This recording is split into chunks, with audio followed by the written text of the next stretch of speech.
puji syukur dari Allah Subhanahu wa Ta'ala, di mana di malam hari ini, malam ketika kita melaksanakan kegiatan hidup malam ini, kita semua bisa menjalankan aktivitas dan rutinitas kita dengan lancar. Mudah-mudahan semua diberkahi oleh Allah Subhanahu wa Ta'ala. Amal ibadah kita diterima, sehingga apa yang menjadi harapan-harapan kita semuanya Allah kabul semuanya. Dan alhamdulillah di rutinan malam Ahad kali ini bertepatan dengan malam 17 Agustus, yang mana tanggal 17 Agustus tersebut adalah hari kemerdekaan kita, 17 Agustus 1945. Pada malam hari ini sekaligus kita mengenang, memperingati, mengambil hikmah di malam hari kemerdekaan.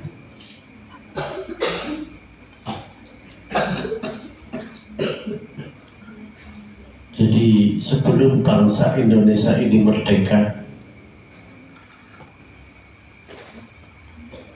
ini berbagai macam upaya usaha telah dilakukan pendahulu-pendahulu kita, nenek moyang kita, para syuhada, mereka yang gugur di medan pertempuran untuk mempertahankan negara kesatuan Republik Indonesia, supaya Indonesia bisa menjadi negara yang merdeka dan bisa dinikmati oleh anak cucunya. Dan alhamdulillah sekarang kita semua bisa menikmatinya. Alhamdulillah, patut kita syukuri. Jadi untuk bisa merdeka, mereka semua berkorban. Untuk merdeka perlu ada pengorbanan. Untuk mencapai kesuksesan, keberhasilan, pasti diperlukan adanya pengorbanan. Itu sudah pasti. Mereka, para pendahulu kita, mengorbankan tenaganya, pikirannya, hartanya, bahkan nyawanya. Mereka rela mati demi negara Indonesia. Dan ini sudah kita rasakan, kita nikmati bersama, nikmatnya kemerdekaan. Dengan merdeka kita bebas melaksanakan kegiatan apa saja. Kita bisa bebas sekolah, bebas mengaji, bebas mencari nafkah, bebas menjalankan ibadah. Dulu sebelum negara kita merdeka, apa-apa dibatasi, sekolah hanya orang-orang tertentu saja. Belum lagi setelah negara Indonesia merdeka, ada pemberontakan dari dalam, yaitu PKI, Partai Komunis Indonesia. Mereka tidak segan-segan menyerang saudaranya sendiri, sebangsa setanah air, bahkan tidak segan-segan membunuh kaum muslimin.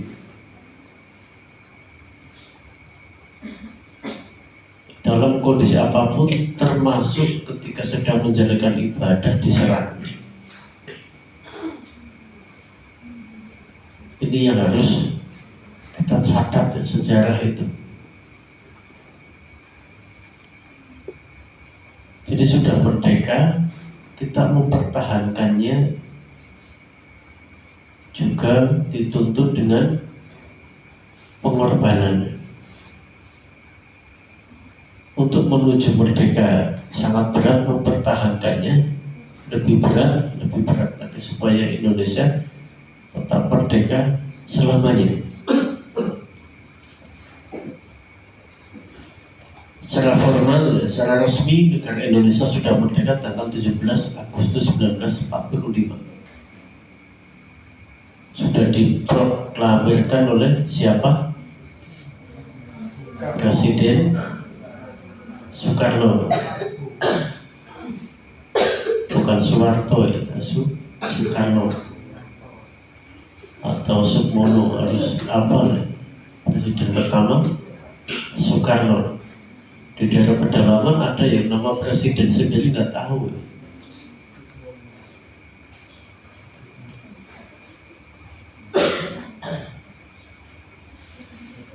Itu negara Indonesia.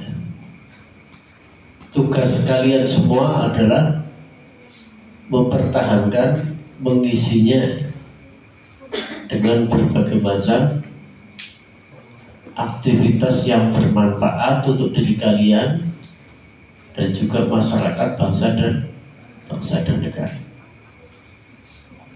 Sudah resmi merdeka 1945 ya, 17 Agustus 1945. Negara-negara penjajah masih tidak terima, masih berupaya merongrong kembali Belanda, Inggris, belum rela melepas negara Indonesia. Makanya kemerdekaan itu harus senantiasa dipertahankan. Dan bentuk penjajahan itu bermacam-macam. Yang Abang katakan tadi sudah resminya 1945, tanggalnya 17 Agustus. Tapi setelah itu berulang kali ada percobaan-percobaan dari luar penjajah ingin menjajah kembali, dan gangguan-gangguan dari dalam. Ada Partai Komunis, ada DITII, dan pemberontakan yang lain. Tindakan separatis ingin memisahkan diri dengan Negara Kesatuan Republik Indonesia.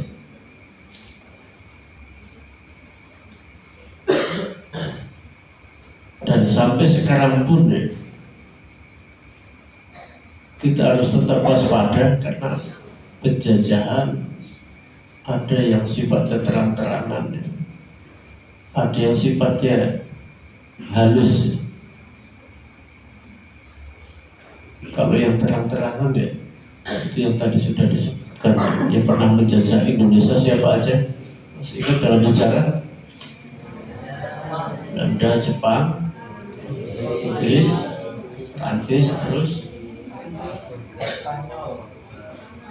negaranya Ronaldo,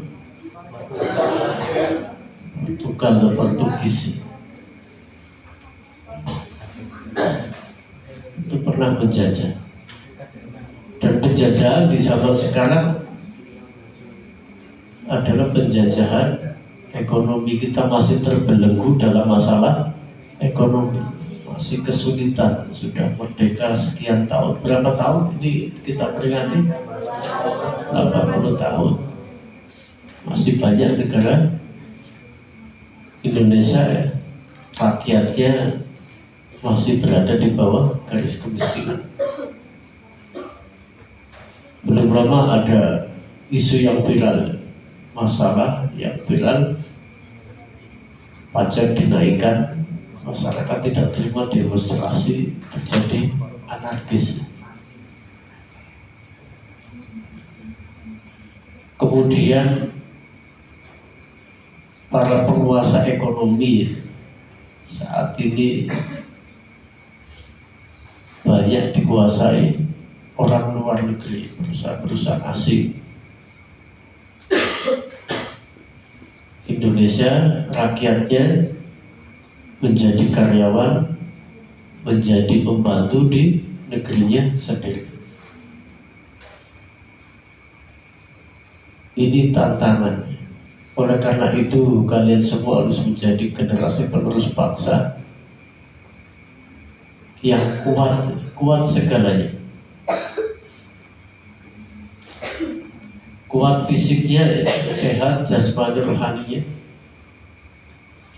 kuat ilmunya, ngaji sing tenanan, sekolah sing sregep, sing tekun, untuk bekal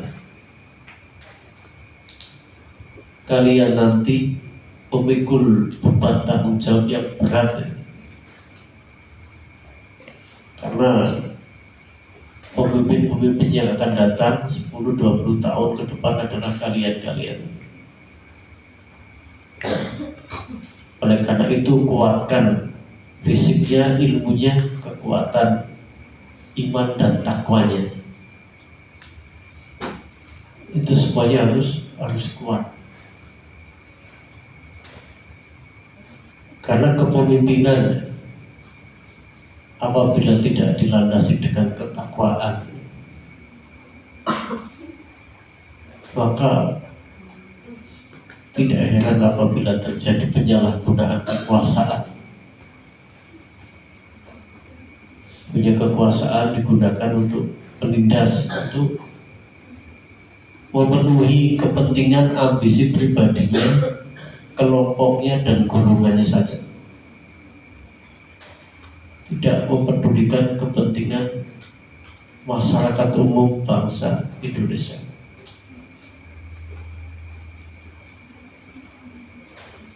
Ini menjadi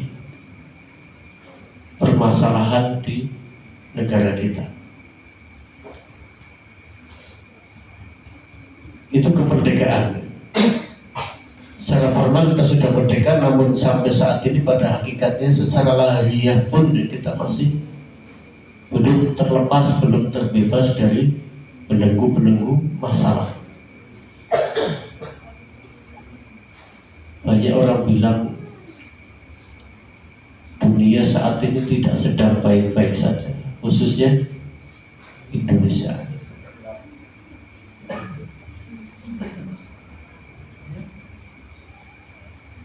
Tekanan ekonomi, banyak karyawan-karyawan yang di PHK, juga menimbulkan masalah.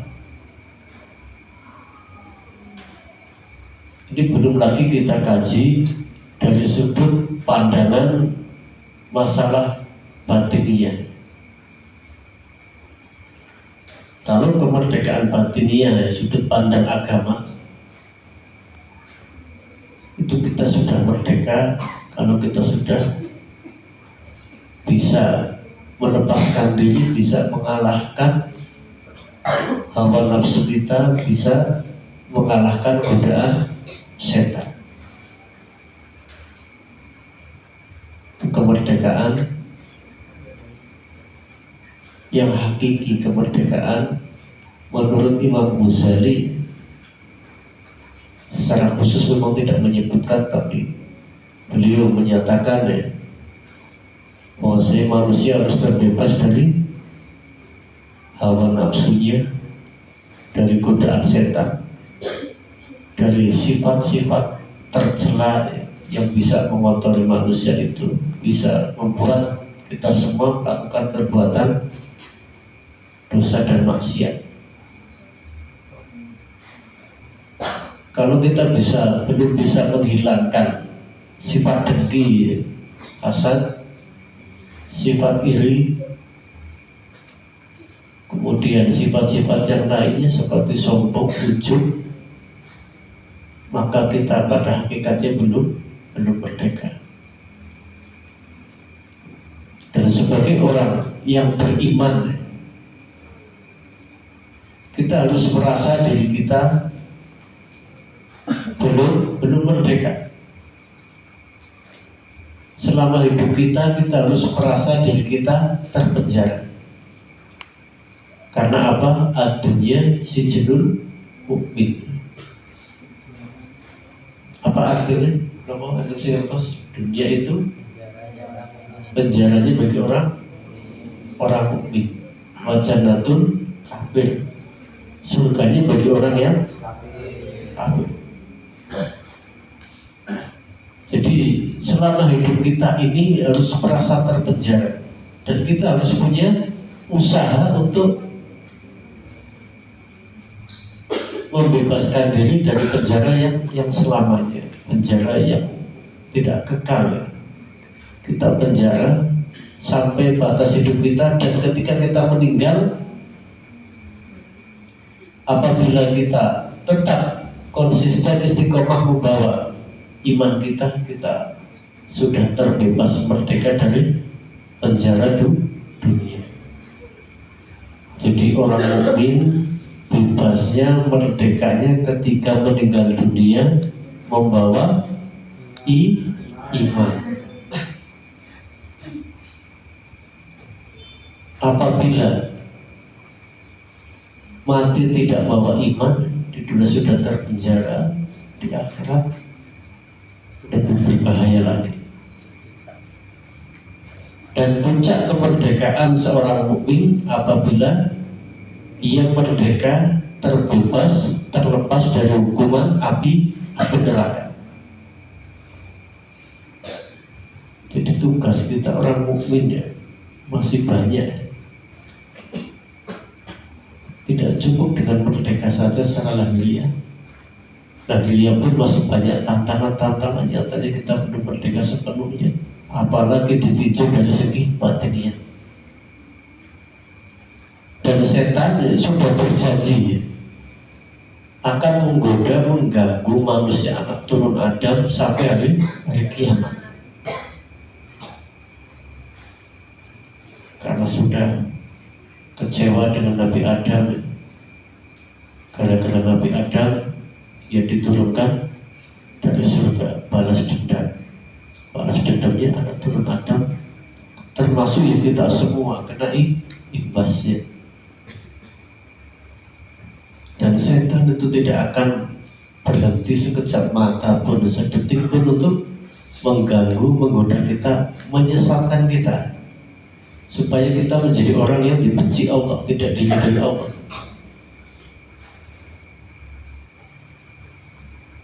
Oleh karena itu kita harus memahami ini.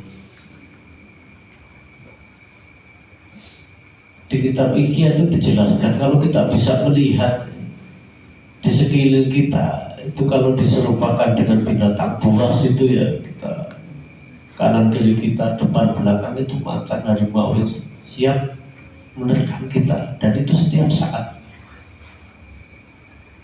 Kalau kita merasakan seperti itu ya, maka hidup akan berhati-hati. Dan memang kenyataannya, faktanya benar demikian.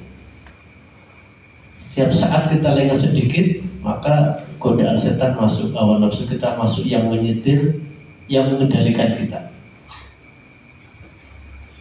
Kalau hawa nafsu sudah kita tundukkan dengan akal pikiran, maka bisa kita amankan. Tapi sebaliknya, kalau pikiran yang disetir hawa nafsu, maka akan terjadi bahaya, kerusakan, dan kemaksiatan. Dan karena itu kita semua harus bisa membersihkan, menyucikan diri kita ini dari sifat-sifat tercela. Sifat ingin mendolimi temannya, sifat tidak suka temannya mendapat rezeki, menjahili temannya, ngambil sandalnya, ngambil bajunya, menyembunyikan sepatunya, membuangnya ke tong sampah. Ini kalian belum merdeka, masih jadi temannya setan. Jadi temannya setan, kalian masih merasanya nyaman. Jadi temannya setan lama-lama bisa jadi setan. Tapi kalian merasa nyaman ya, nggak merasa risih ya.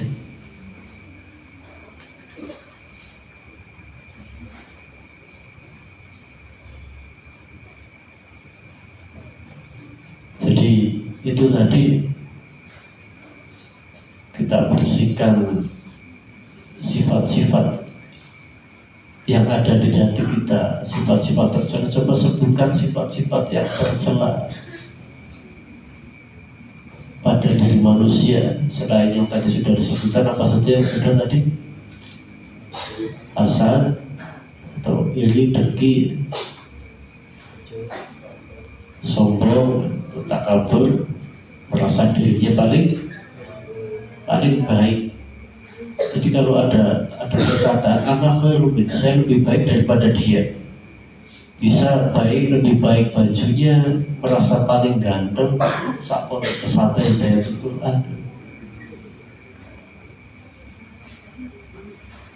itu sudah tercemari penyakit sombong.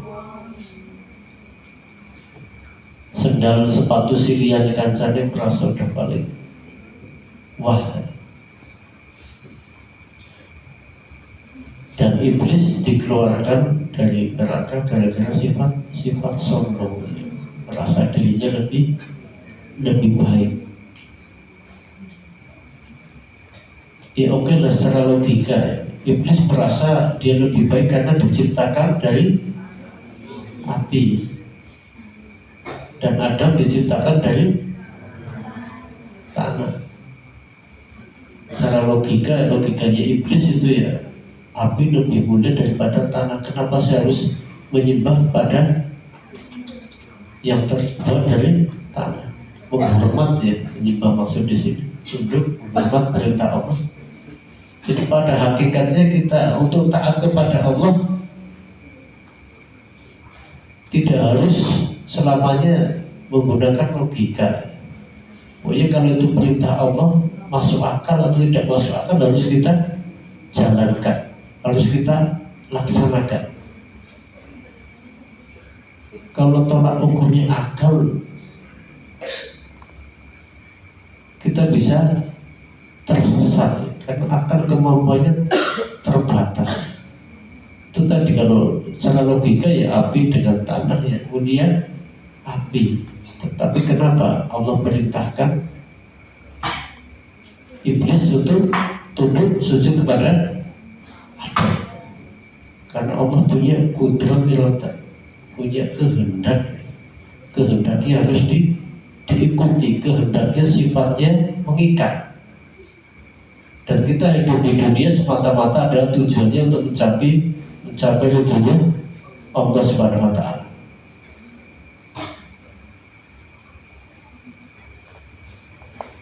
Jadi kalau kita dibandingkan dengan amaliyah sahabat itu, kita masih sangat jauh. Kekhusyuan mereka, ketakutan, takwanya kepada Allah. Ada salah satu sahabat itu yang ketika sholat diganggu oleh iblis. Iblis menjembah menjadi seekor ular. Ia masuk dari bawah, bajunya bagian bawah sampai naik ke atas, masuk ke lengannya keluar. Dan sahabat Nabi ini tidak sedikit pun tergoyahkan. Ketika ditanya, kenapa engkau tidak merasa takut atau tidak mengusirnya dan lain sebagainya, apa jawab sahabat Nabi ini? Beliau menjawab, saya tidak takut dengan selain Allah. Kalau saya mengusir ular tersebut berarti ada selain Allah yang saya takuti. Yang saya takut hanya Allah saja. Jadi gak peduli kalau sudah sholat lillahi ta'ala, apapun yang terjadi, karena pada hakikatnya yang beri manfaat, berikan bahaya itu cuma Allah Subhanahu wa Ta'ala. Kembali lagi ke masalah kemerdekaan, kebebasan tadi. Jadi kalau kita bisa membersihkan diri kita, tidak cuma lahiriah saja, tapi sifat-sifat tercela yang ada dalam diri kita, itu nanti kita baru sudah terbebas dari sifat-sifat tercela yang akan membuat Allah ridho kepada kita. Kemudian kita apabila sudah mendapatkan ridho, otomatis kita sudah mendapatkan kemerdekaan yang hakiki. Allah ridho hidup kita, Allah ridho mati kita. Kita mati Karena Allah itu jelas membawa iman dengan ridhonya Allah. Jadi itu ya makna dari kemerdekaan. Kita harus merdekakan semuanya, merdeka lahiriah kita dan juga batiniah. Kita merdekakan diri, keluarga kita dari api neraka. Ya ayyuhalladzina amanu qu anfusakum wa ahlikum. Hai orang-orang yang beriman, jagalah dirimu dan keluargamu dari api neraka. Ini kemerdekaan yang hakiki, menjaga diri, keluarga dari api neraka, selamat, terbebas. Ini baru merdeka. Jadi selama itu belum, maka masih ada tugas yang berat yang harus kita capai untuk memerdekakan diri, keluarga kita. Syukur kita juga bisa berikan manfaat, syafaat. Kalau kita jadi ulama yang alim, yang soleh, bisa bawa syafaat pada orang lain ketika nanti di hari kiamat. Itu saja dapat apa sampaikan. Terima kasih atas segala perhatian. Mohon maaf atas segala kekurangan. Wabillahi taufiq wal hidayah. Assalamualaikum warahmatullahi wabarakatuh.